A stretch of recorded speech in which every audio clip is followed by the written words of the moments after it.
On a dû le faire, malgré le non-intérêt de la production, en fait.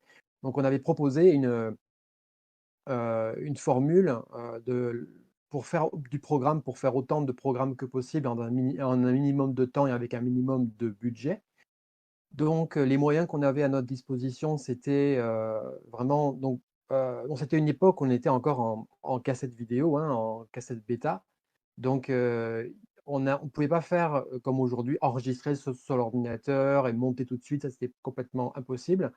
Donc on avait une journée d'abord pour enregistrer toutes les images, des jeux qu'on allait traiter, pour faire 4 émissions ensuite. Donc s'il fallait faire, presque 30 minutes de programme et donc pendant toute une journée, on enregistrait autant qu'on pouvait, quoi. Sur tous les jours, on faisait un petit programme des jeux une liste des jeux qu'on voulait faire, bien sûr, ça, on prévoyait ça.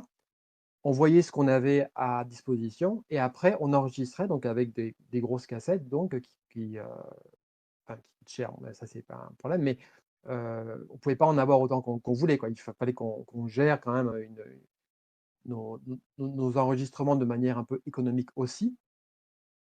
Donc on enregistrait les jeux, sur une station, spéciale parce que le signal de l'ordinateur n'était pas compatible avec un magnétoscope. On faisait ça et puis, après, on avait 2 jours, de montage, pour, donc assembler les images qu'on avait, réussi à enregistrer, essayer de faire un montage. Donc la durée des émissions était à l'époque de 7 minutes. On en faisait, pendant les 3 jours, on devait en faire 4, donc on avait 28 minutes de programme à faire.